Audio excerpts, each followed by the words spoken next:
أهلا بحضرتك يا أستاذة. حبيبتي، إيه اتفضلي. الأخبار؟ أنا دكتورة سارة سامي، استشاري سمنة ونحافة وتغذية علاجية ومحاضر معتمد دوليا من جامعة النيل أيوه، الأوروبية. ما شاء الله كل ده! شفتي لسه ما في شاء حاجات الله، كتير، ما شاء في الله. حلقات على الراديو كمان اللي أهلا عايز بيكِ، يسمعني. أهلا بيكِ حبيبتي.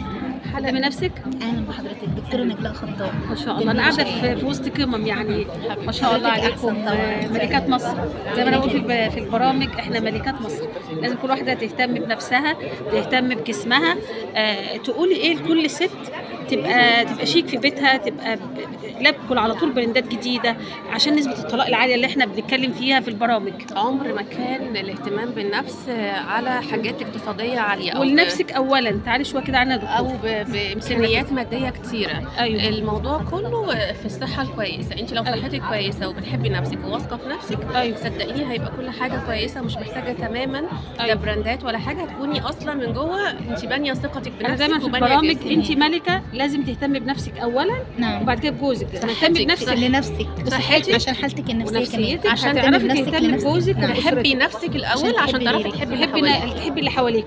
وعلى فكرة أيوه. لو حبيتي نفسك كل اللي حواليك هيحبك. كل اللي حواليك هيحبِك، عشان الناس بتطلع عليه أوي يا جماعة. لا هو بنتكلم حب فيها. النفس بالنسبة مش حب نفس انك أنانية. أيوه. لا أنا اكتشفتها في حاجة تانية خالص. اشربي فنجان قهوة واقعدي مع نفسِك عن رباعية كده، هيحصل إيه؟ وتسمعي كلام الدكتورة كده وبتقول لِك اعملي ده، اعملي ده، ما تتقليش بالليل، كلي زبدية بس على نُص ليمونة، كلام حلو كده، وبعد كده فنجان قهوة، مش هيحصل حاجة، صح يا دكتورة؟ بلاش الكافيين بالليل عشان هيسهرك، انت مهمة قوي تنامي كويس. أيوه. 8 ساعات للنوم دول اساسيين جدا جدا. أيوه. مش هينفع تخسي ومش هينفع تحافظي على مناعتك وتحافظي أنا على كنت باروح شبابك جيم على بدون طول، ده. دلوقتي من يوم ما جيت من الإمارات وأنا تخنت، أنا كنت 77. ما شاء الله. والله دلوقتي تخنت، المحشي والسمك. انت زي القمر، تنزلي تسلمي. الجيم تاني. طبعا اللي هتفيدك في كده الدكتورة هتفيدك أكيد في حاجة زي كده. لا إن شاء الله، إن شاء الله لنا زيارة مع الدكتورة، وأنا اتشرفت بيكِ ومنوراني، منوراني، كل سنة وأنتِ بألف خير. الحمد لله. ازيك الاخبار؟